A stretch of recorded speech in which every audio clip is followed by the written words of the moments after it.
Mesdames, Messieurs, bonsoir et bienvenue à cette session d'information sur la télévision Labari, les titres de ce journal. Le syndicat national des employés des finances a organisé ce matin une journée porte ouverte au ministère des Finances.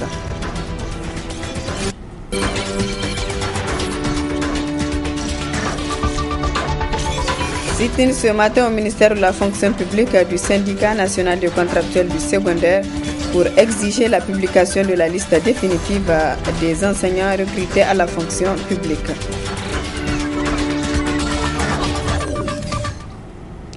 Mesdames, Messieurs, une fois de plus, bonsoir. Nous commençons ce journal par cette brève.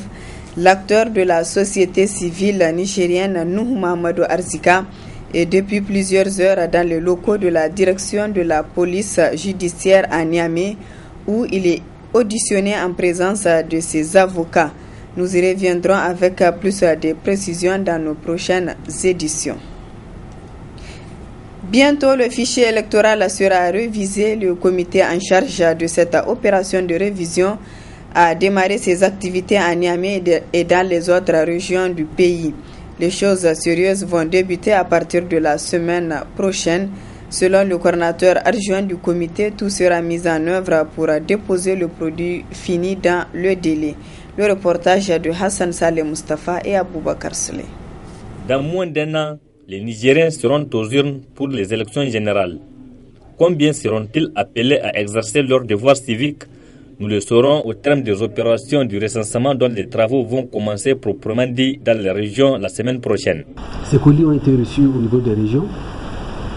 Alors, une grosse étape, c'est le lundi prochain, la date du 25, qui va consacrer le démarrage effectif de ces activités sur le terrain. Ça va consister donc à une étape de formation des formateurs du niveau région, qu'on appelle les formateurs communaux.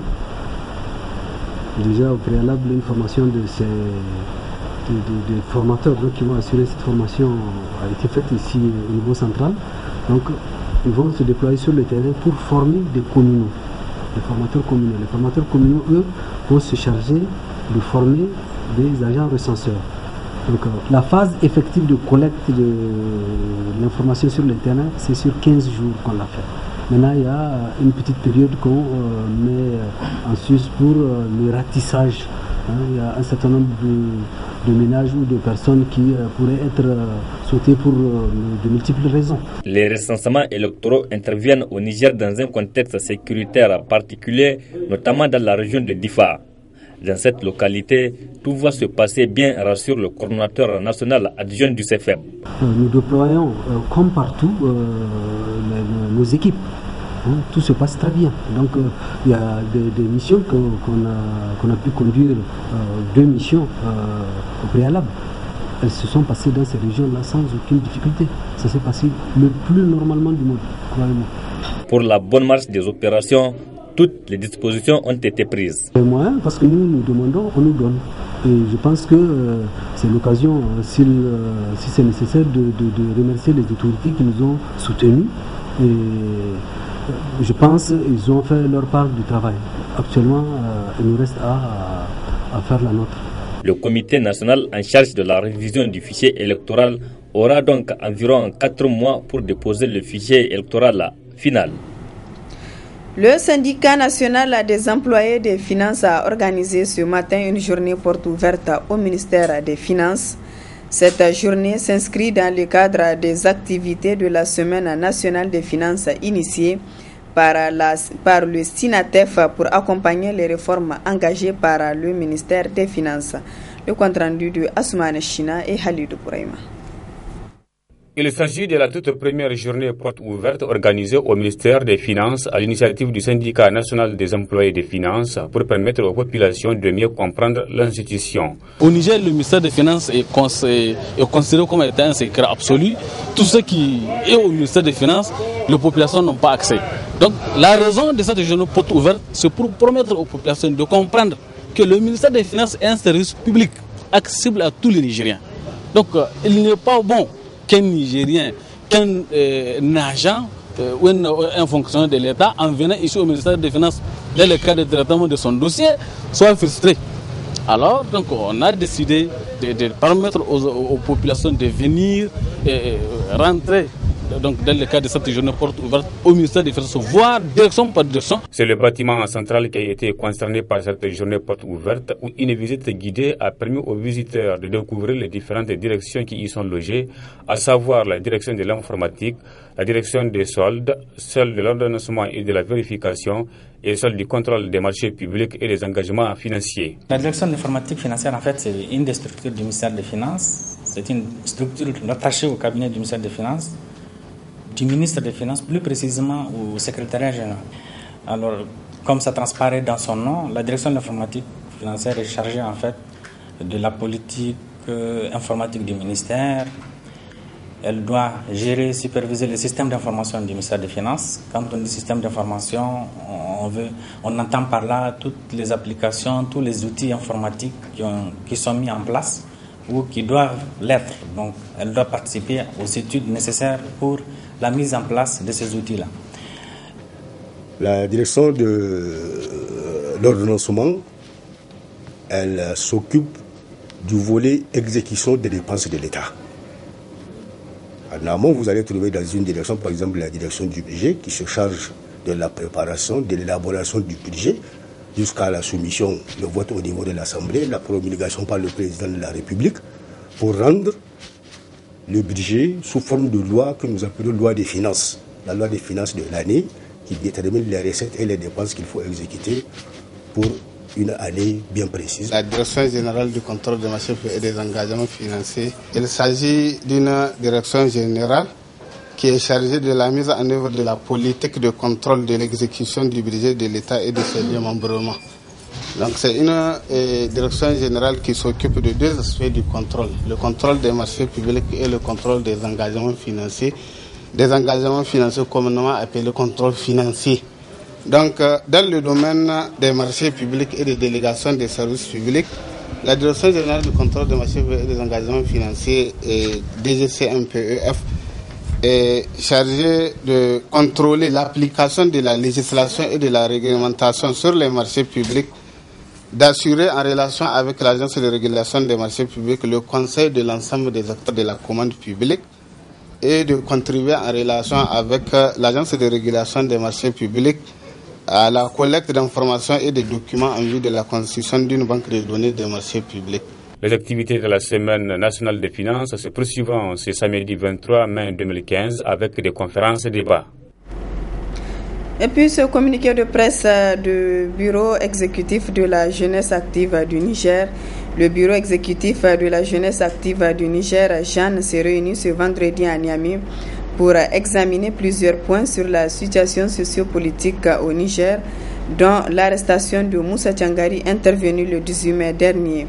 Pour le bureau de la Jeanne, cette arrestation est arbitraire et exige par conséquent la libération immédiate de ce fervent défenseur des droits humains. Sit-in ce matin au ministère de la fonction publique du syndicat national des enseignants contractuels du secondaire pour exiger la publication de la liste définitive des enseignants recrutés à la fonction publique.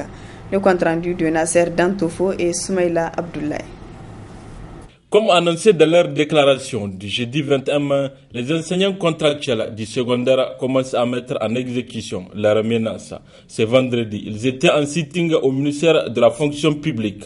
Il nous conviendra de vous rappeler effectivement depuis la sortie de la présélection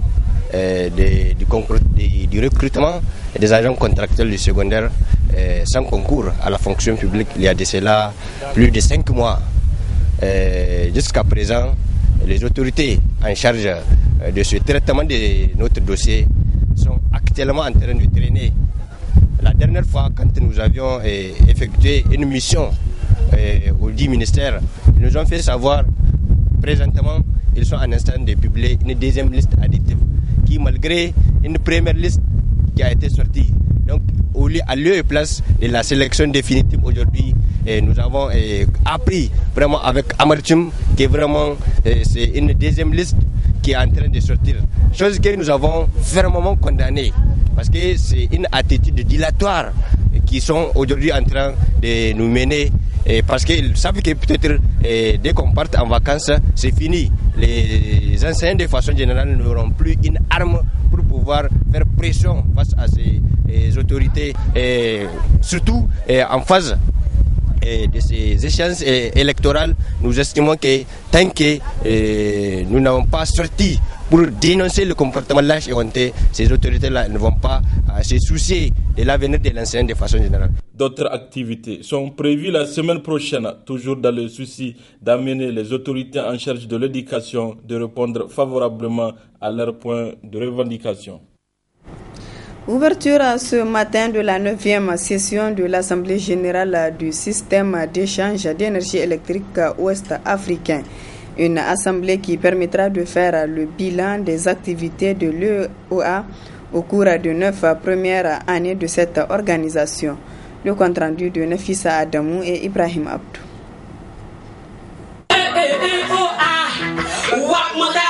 Au cours de cette 9e session de l'Assemblée générale du système d'échange d'énergie électrique ouest-africain EOA, il a été question de faire le bilan des 9 ans d'activité de l'EOA. Aujourd'hui, le nombre de sociétés membres de l'EOA a été plus que triplé. Au nombre de 7 au départ, elles sont aujourd'hui 25 et proviennent aussi bien des secteurs publics que privés, même du Maroc et des 14 États membres de la CEDEAO. Je me réjouis qu'une 26e société frappe à notre poste ce jour. Au plan technique, l'action de l'EOA repose sur le plan directeur de développement des moyens de production et de transport d'électricité de la CEDEAO, élaboré en 2004, puis actualisé en 2011.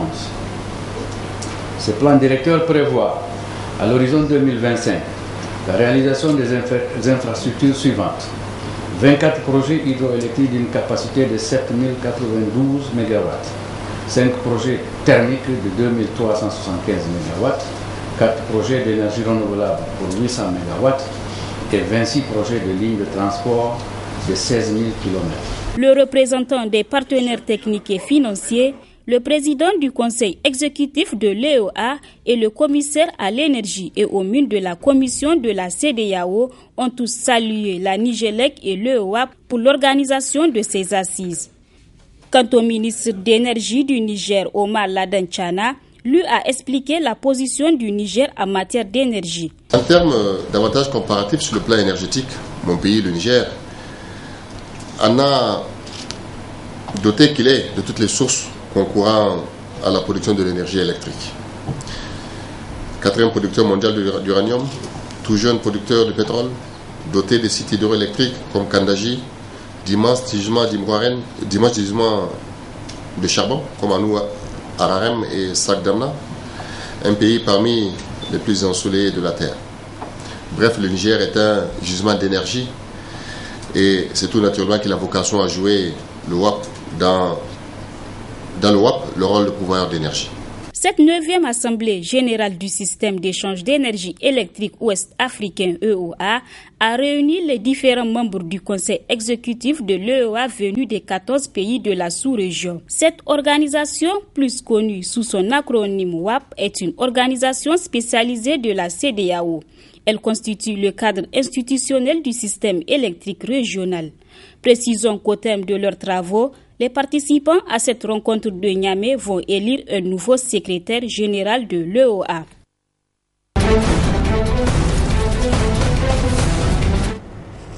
La moitié de la Syrie se trouve désormais sous le contrôle de l'organisation de l'État islamique. C'est ce qu'annonce l'Observatoire syrien des droits de l'homme.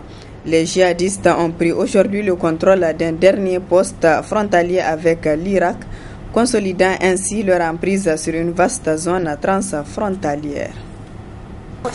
Une colonne de fumée noire au loin et des djihadistes qui pressent le pas pour asseoir leur victoire. Nous sommes dans la partie moderne de Palmyre. Ces images ont été rendues publiques par les combattants de l'organisation État islamique. Dans cet ancien poste de l'armée syrienne, ils mettent la main sur des dizaines de fusils d'assaut. Avant de se débarrasser, des portraits de Bachar el-Assad et de son père Hafez. Ce sont les nouveaux maîtres de la ville et ils veulent que tout le monde le sache. Peu d'images nous parviennent en revanche de la cité antique. C'est pourtant sur cette partie de Palmyre que tous les regards internationaux sont braqués. L'inquiétude grandit d'heure en heure jusqu'à la Maison Blanche.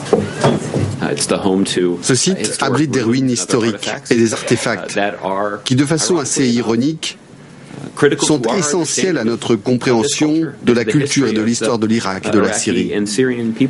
Avant la guerre, 150 000 touristes se pressaient ici chaque année. Palmyre, la perle du désert, une oasis qui, au fait de sa puissance, fit de la ville une des plus influentes de la région au IIIe siècle. Ses colonnades, son amphithéâtre et ses temples rappellent que se sont succédés ici divinités païennes, christianisme et islam. C'est un creuset de culture, c'est un lieu d'ouverture sur le monde, de mélange des cultures. C'est en quelque sorte l'anti-Daesh, c'est l'anti-xénophobie, c'est l'anti-haine de soi et de l'autre. Pour le groupe radical, tous les signes de civilisation antérieurs à l'apparition de l'islam sont à détruire. Le régime syrien affirme avoir mis en sécurité ses statues et ses fresques que nous avions filmées il y a 2 mois. Mais le départ précipité de l'armée et la logistique lourde qu'il faudrait pour évacuer ces pièces laissent planer le doute. Dans une ville à l'histoire si riche, il est probable que certains trésors tombent très prochainement dans les mains du groupe djihadiste. À l'est de l'Arabie Saoudite, un kamikaze s'est fait exploser dans une mosquée à l'heure de la prière ce vendredi. Au moins 20 personnes ont été tuées et une cinquantaine blessées dans une attaque revendiquée par l'organisation de l'État islamique. Ce vendredi, plus de 150 chiites du village de Koudé, près d'Al-Katif, au cœur de la région qui compte la principale minorité chiite du pays. Le ministère de l'Intérieur saoudien a ouvert une enquête. Cette nouvelle attaque intervient dans un contexte de tension. L'Arabie Saoudite a pris la tête d'une coalition pour bombarder les rebelles chiites Houthis au Yémen, où un attentat a également visé une mosquée chiite de la capitale Sanaa ce vendredi. Cette dernière attaque a immédiatement été revendiquée par l'organisation sunnite de l'État islamique sur Twitter.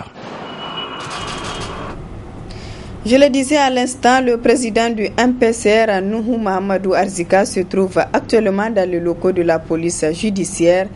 Il serait entendu relativement à une interview accordée à une télévision de la place. Réaction à chaud de l'acteur de la société civile, Mustafa Kadi. Pour le moment, nous n'avons pas encore officiellement les chefs d'accusation. J'ai échangé avec lui et présentement ses avocats sont en train de l'assister puisqu'il est entendu par le commissaire de la police judiciaire. Vraisemblablement, c'est suite à une interview qu'il a donnée hier sur un média privé. Mais très malheureusement, moi je n'ai pas pu suivre cette interview du fait d'une coupure que nous subissons bien sûr aujourd'hui depuis un certain nombre de jours.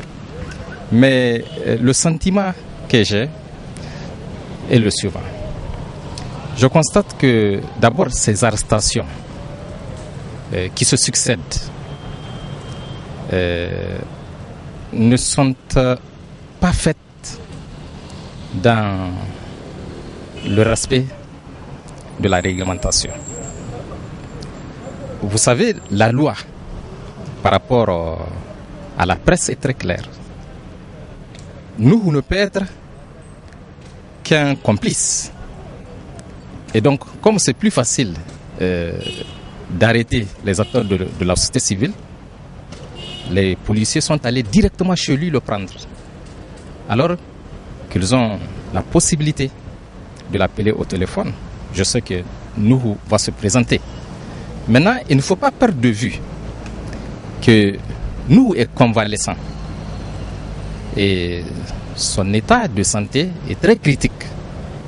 D'ailleurs, normalement, ces jours-ci, on est en train de réfléchir sur comment l'évacuer une fois encore, soit en Tunisie ou en Inde carrément, puisqu'il a fait le Maroc, mais le diabète continue encore à le faire souffrir. Donc, ce n'est pas dans ces conditions, juste pour une opinion, qu'on doit arrêter un acteur de la société civile. Et j'avoue que c'est parce que le gouvernement n'a pas compris. Ça peut ternir aussi son image imaginez, à chaque fois, on parle du Niger, on parle d'arrestation dans le milieu social, c'est-à-dire parmi les acteurs de la société civile, c'est inquiétant.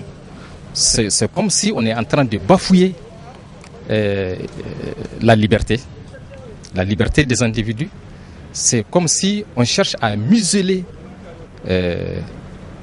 l'opinion nationale, puisque si on empêche aux acteurs de la société civile de parler, mais les autres, ils ne vont jamais parler, alors que l'acteur de la société civile est dans son rôle. Ici, il y a un jeu de rôle. Voilà, mesdames, messieurs, ici s'achève ce journal. Merci à vous de l'avoir suivi.